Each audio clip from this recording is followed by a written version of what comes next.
Love at First Sting was the perfect balance between the rock songs and the ballads. At least that's what Rudolf Schenker says. Matthias Jabs thinks that Love at First Sting is his favourite Scorpions album. I think that it's weaker than all 4 records that come before it. Well, why is that? Today we're going to take a deep dive, track by track, into Love at First Sting and look at the albums around it, how this album fits into the Scorpions catalogue, and my overall opinions of this album. Welcome to Toby Jones Talks Music. Today it is time for an album review, a deep dive into 1984's Love at First Sting by Scorpions. I am a big Scorpions fan. They would go into my list of favourite bands alongside AC/DC, Pink Floyd and Thin Lizzy. Those 3 always used to be on top of everything else, but I think now that Scorpions are part of that group. I started listening to this group in around lockdown, listening to Animal Magnetism, Lovedrive and Blackout, and then about 3 or 4 years ago I had a CD job lot of all of their albums from Lonesome Crow to Sting in the Tail, and I went and listened to the lot of them. Listened to some of them, granted, more than others. My favourite Scorpions period is between Taken by Force and Crazy World, so anything that comes before that I'm not mad on. The 90s albums aren't really that great after Crazy World. I'm really a fan of Humanity Hour 1. I've done a review of that on the channel. Sting in the Tail, that's okay. Return to Forever, I really like that as well. So this is a band that I like a lot of their albums. But Love at First Sting is one that's never really quite clicked for me. There are some very good tracks on here, but there's not enough on here to really entice me to keep coming back to this album. And to use something that Phil Aston said on Now Spinning magazine, which has always resonated with me ever since he said it, that your favourite albums are probably the ones that you play the most. Love at First Sting certainly isn't one that I play very often.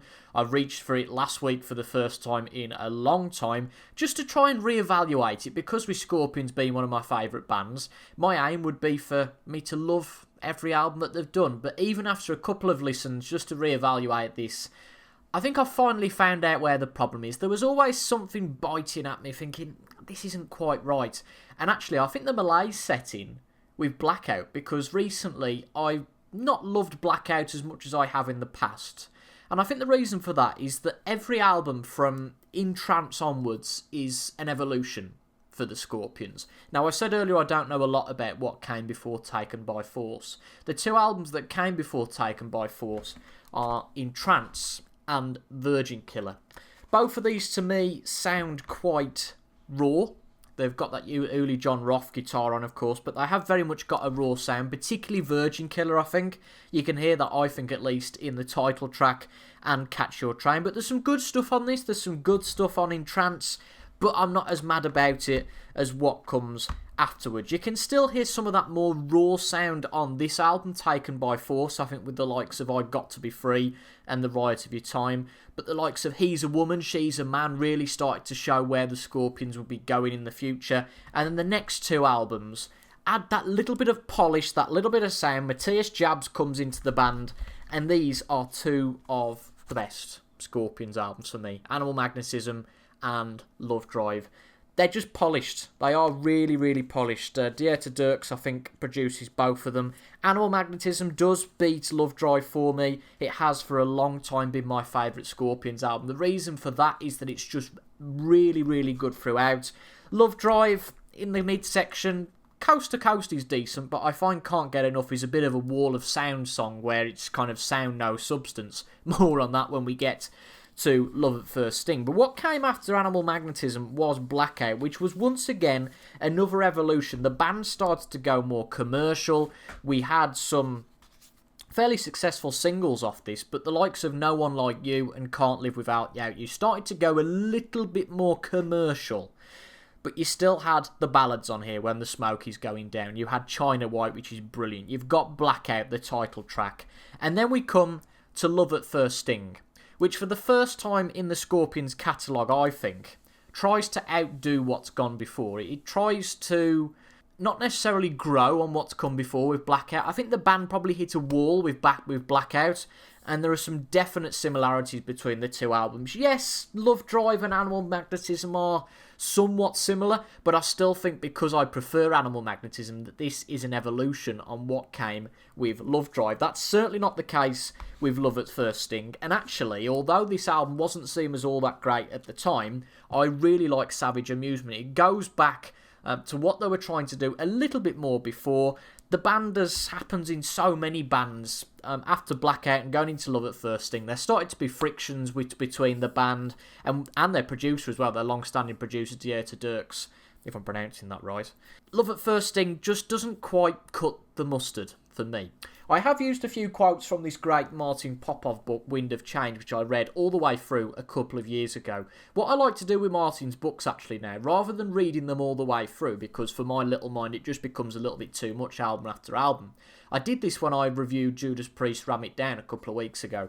I just read the chapter on Love at First Sting, and that gives much more detailed insight into that album over, say, a Wikipedia page or maybe a review, something like that. So Martin's books, particularly this one, Wind of Change, The Scorpions Story, if you're a Scorpions fan, I would very much recommend it. There are chapters, I think, on all of the Scorpions albums, going up to Return to Forever. This was published before the last album came out, which album title is failing me. Is it Rock Believer, the last album that just completely failed? Yeah, this goes up to Return to Forever, published in 2016, 10 years ago now, so well worth getting that one. So I am going to lift some quotes from that book, so that's all courtesy of Martin. So again, there's going to be a couple of things contextualising what's going on this Love at First Sting album. The first thing I guess to focus on, because I have flashed up the artwork for the albums that have come before it, not really a massive thing because I think it is still a good artwork. I don't think it's as strong as what come before. The Blackout artwork is great. The two albums before that are great. I really like the Taken by Force artwork. Obviously, the original Virgin Killer artwork is, well, suspect to say the least. I don't think we need to talk too much about that.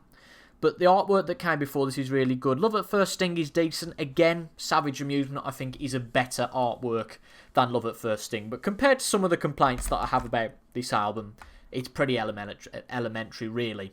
In terms of the sound on this album, you might have noticed that earlier I did hold up the 50th anniversary versions of Lovedrive, Animal Magnetism, Blackout, Savage Amusement and Taken by Force. I've upgraded all of those to the 50th anniversary issues. It was the 2001 remaster that I originally had of Lovedrive, Animal Magnetism and Taken by Force, and those are quite well known to sound really, really bad, and those albums certainly did, particularly Animal Magnetism and Lovedrive. I thought Taken by Force wasn't as bad, but Animal Magnetism and Lovedrive sounded really bad. So these are definitely the CDs to get, I would say, the 50th anniversary. I haven't invested in that for Love at First Sting because I'm not as big a fan of the album, I think. But actually, this remaster, to my ears, I have been listening to this on the iPod over the last few days, though, rather than direct from the CD. But it is still a CD rip.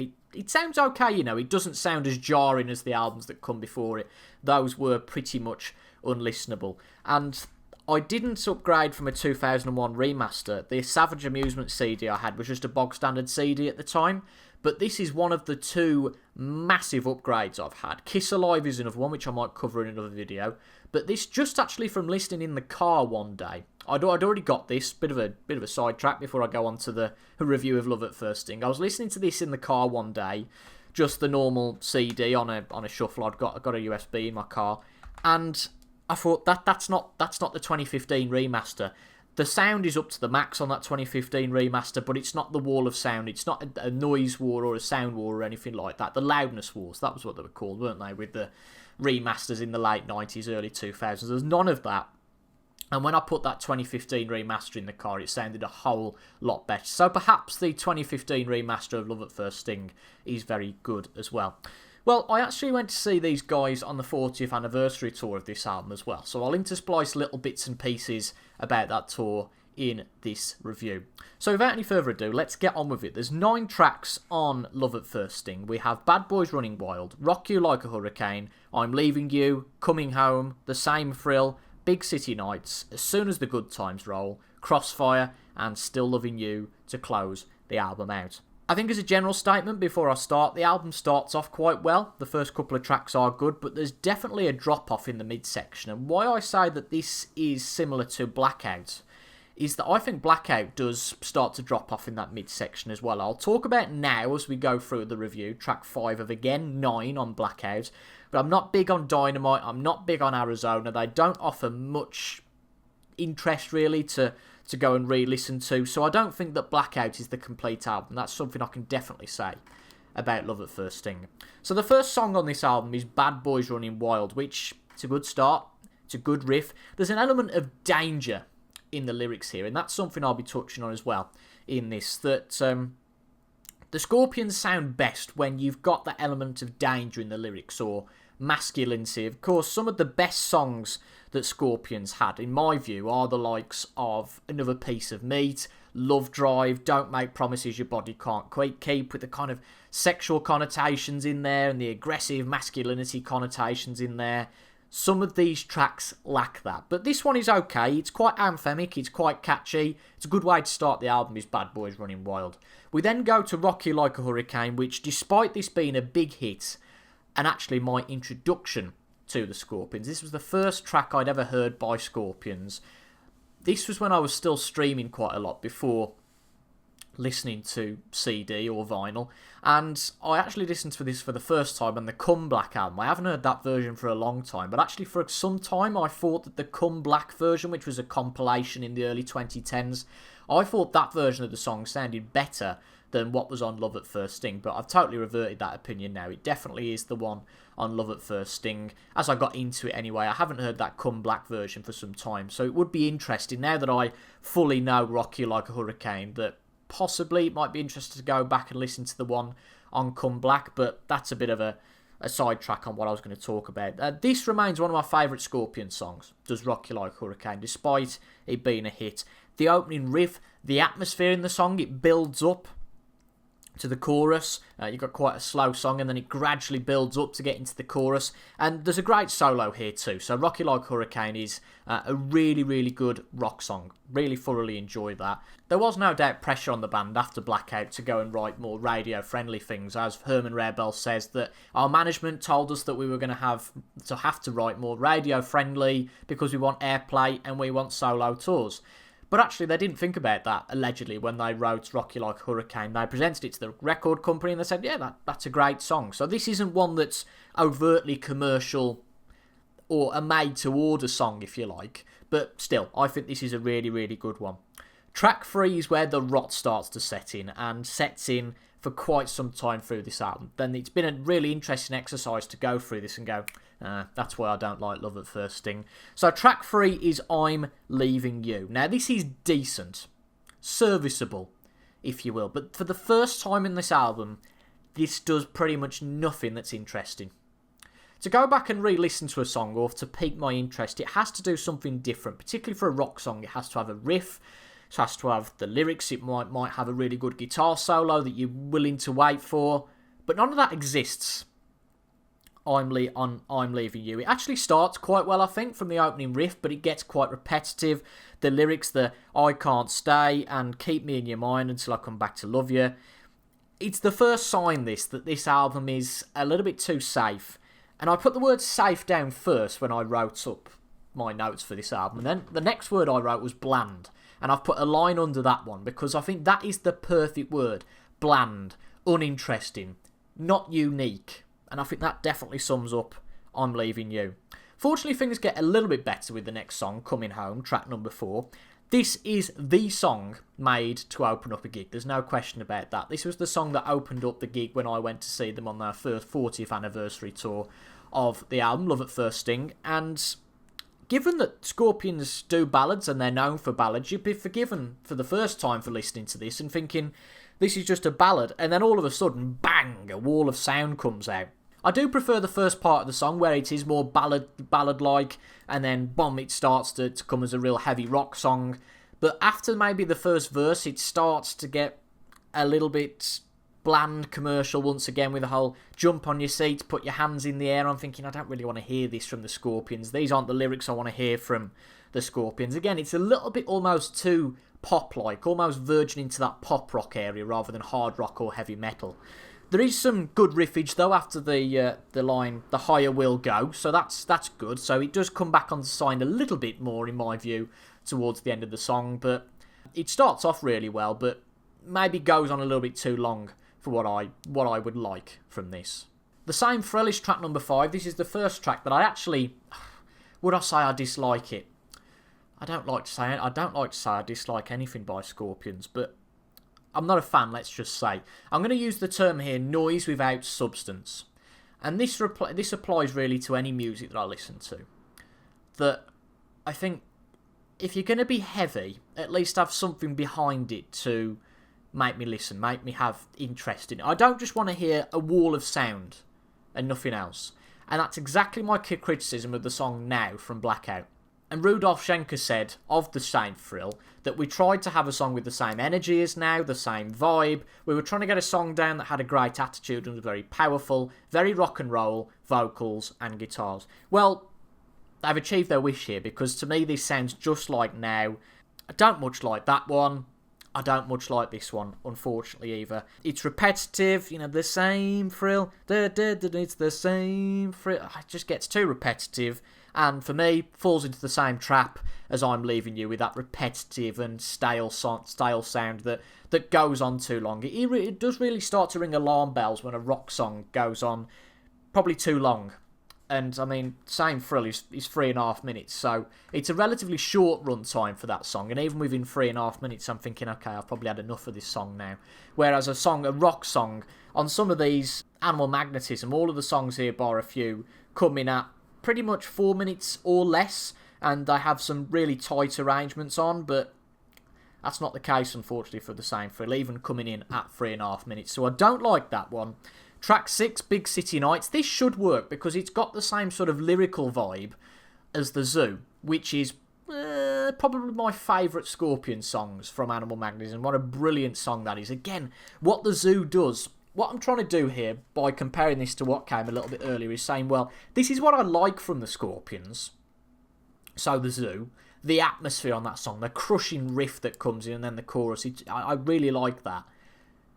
On Love at First Sting, there ain't enough of that. And Big City Nights, once again, sounds a little bit too commercial. I don't know whether it is the guitar sound on this album that lets it down a little bit. When I was listening to a couple of tracks before doing my write-up just to confirm what I thought about them, I decided to go and listen to, I think it was As Soon as the Good Times Roll, and then listened to one of the tracks from Animal Magnetism, which was Only a Man, that's right. And you can see straight away the guitar sound is far more menacing on Animal Magnetism than it is on Love at First Sting. I don't know if this is because this was a digital recording. It was one of the first albums to be digitally recorded, so I don't know if it's like that, and whether maybe a remaster or a remix of this album would make the guitar sound better and make Big City Nights sound better. But actually, I think it's the arrangement, the up-tempo arrangement of this song that does it no favours either, because I was trying to kind of go in my head before this, let's make Big City Nights sound like The Zoo, and humming it in my head, I thought, yeah, that sounds a little bit better. So it's not just the lyrics that let this down, I don't think. And I do find myself quite a lot in these notes zoning in on choruses, so I might be being a little bit too harsh, just picking on the choruses and not looking at the verses or anything else too much. But I just find it's, again, too repetitive, too safe, too commercial. I can actually have a decent time with this, it's okay. I thought walking along this morning listening to this, I thought, yeah, this is okay. I can't dislike it like the last track, but I wouldn't choose to play it. I wouldn't pick this song like I would The Zoo, or Don't Make No Promises Your Body Can't Keep, or Loving You Sunday Morning, or Another Piece of Meat, or Lovedrive from the Lovedrive album, and listen to it. And I think that is the criticism that I'd have of Big City Nights. It is just a little bit too safe. There's not enough to bring me back. The next song, As Soon as the Good Times Roll, is part of a symptom, once again, of a hits album. Lyrically, there's not much here. It's one of the shortest songs, I think, in terms of its lyrical content, but it's actually the second longest on the album. It's longer than Coming Home, which you would think Coming Home would have potential to be longer than this, because you've got the opening section, and then when it goes into that whole wall of sound heavy rock mode, it's shorter than Still Loving You, but everything else on the album it's longer than, and this just goes on far, far, far too long. to what it needs to. This honestly sounds to me like a band that are running out of ideas, and I think this one could have been taken off the album quite easily. Lyrically, it's kind of got that semblance of a Bad Boys Running Wild, good time rock and roll thing going on a little bit, but it just doesn't do enough. Hard times go as soon as the good times roll. Again, it's just a little bit bland. There's not enough interest lyrically here, and that's why I say I think this is a band that's run out of ideas with this song. I can't, however, say that with the penultimate song, though, Crossfire, because this does start to do something a little bit different, which I will credit the band for. We've gone through quite a rough mid-section of the album, I think, of kind of 4.5 dodgy songs. I'm Leaving You, half of I'm Coming Home, if you like, Big City Nights, and The Same Thrill, and As Soon as the Good Times Roll as well. So Crossfire is a nice change from that, but I think it comes too late in the track list, and I don't know if anybody else finds this, whether there's a track that's quite good later on an album that they're not all that keen on, and that changes the perception of that song. By the time I get to Crossfire, I'm not brassed off. I'm not saying I hate this album by any means, but I'm not massively enjoying myself listening to it either. So by the time I get to Crossfire, my patience is wearing thin. And this actually is pretty decent. There's a good background riff to this. The military band-esque drumming is quite good. I like what it's trying to say, the whole anti-war thing, which hints at what's to come later on with Wind of Change on the Crazy World album. But I think this is a track that my opinion might well change on it. I did think maybe that if this was on a compilation alongside Wind of Change and some of those anti-war songs that Scorpions did, maybe my perception might be a little bit different of it. But because it comes far too late into the album, yeah, I can't criticise the song itself too much, but this is more an album problem than a song problem. It just comes too late, really, for me to have much enjoyment on. We then come to the final song on the album, and this starts to become a little bit of a Scorpions tradition. The ballad to finish things off. We had When the Smoke Is Coming Down on Blackout. We had Born to Touch Your Feelings on Taken by Force. We had Holiday on Lovedrive. Animal Magnetism went against that trend a little bit, so that's the only one of the last few albums that goes against that. But we have a track here called Still Loving You. And when I first heard this track, the first time round when I listened to this album, I wasn't all that mad for it. I think it went on far too long, it didn't pique my interest too much, but what really changed my opinion on this was seeing it live. The band, I think they closed the concert, or at least came out for an encore to this song. I think they closed with this. I think it was this and Rocky Like Hurricane in the encore. I could research it, but I'm not going to.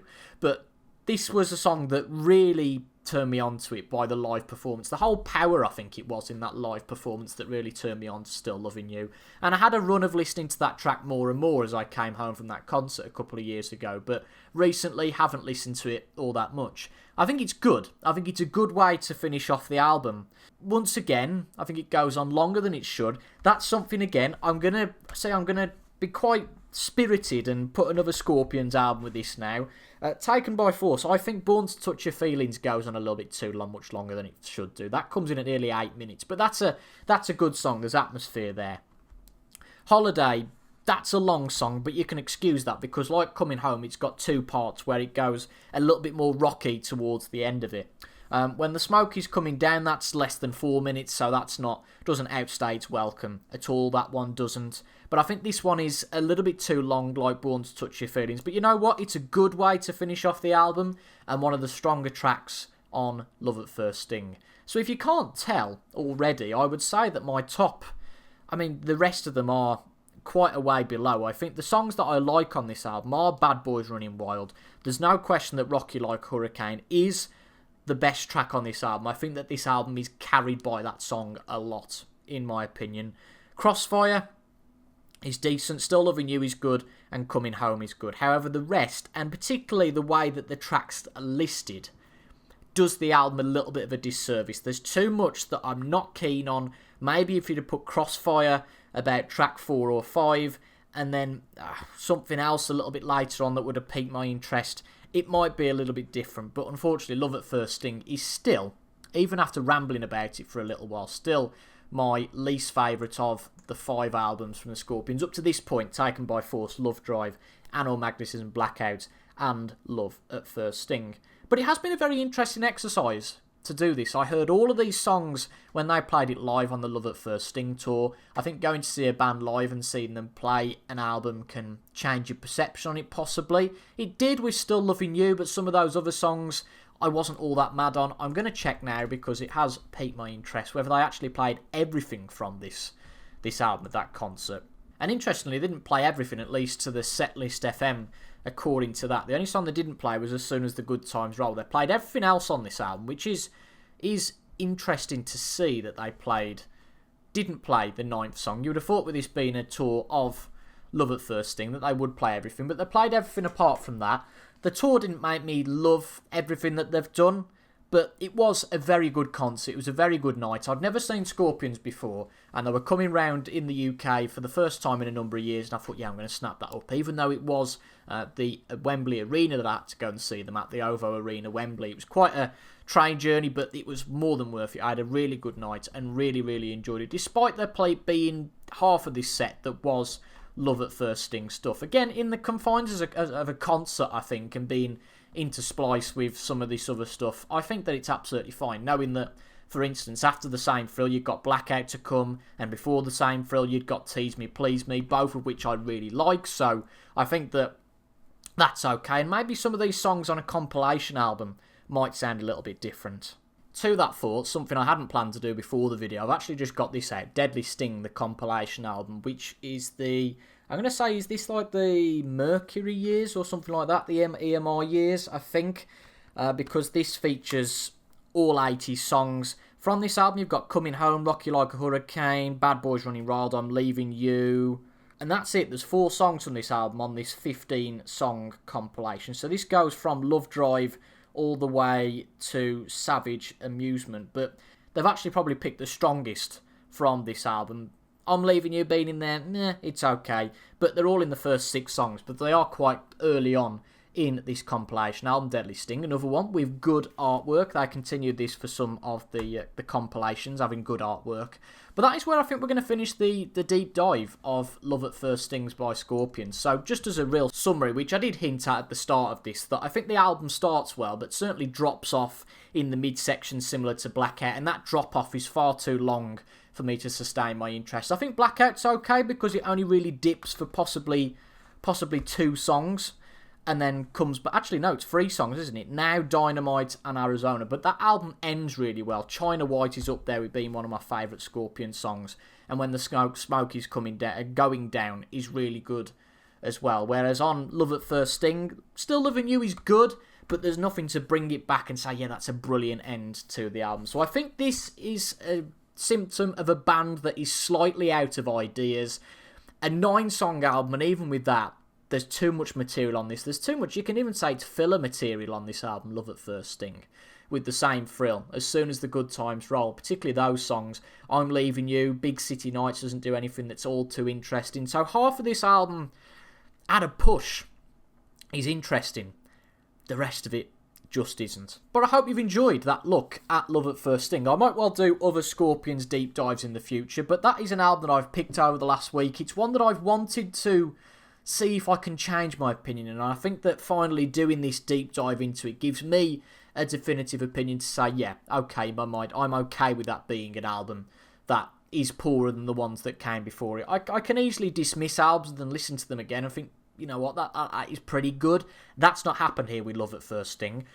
Things can change over time, can't they? My opinion might well change, and I suppose that's the glory of being a music fan and being fickle and being able to change your opinions on all of this stuff. But we are available as a podcast as well, so if you want to listen to us while you're out and about or just in your ears rather than looking at me, this should be available on all good podcast providers. It's certainly available on Spotify, Apple Music and Amazon Music. If you do listen elsewhere and it's not available on your podcast platform, then please do get in touch down in the comments or on any of the social networks that we're on, and I'll see if I can get it added to those podcast platforms as well. And as I just hinted at, we are on Facebook, Instagram, X and TikTok. I do a post on Facebook, Instagram and X before when I post each video, just to say that it's gone out, just so you've got more chance of seeing the videos. Another way you can see the videos more easily as well is to subscribe to the channel and hit the notification bell so that you are notified whenever any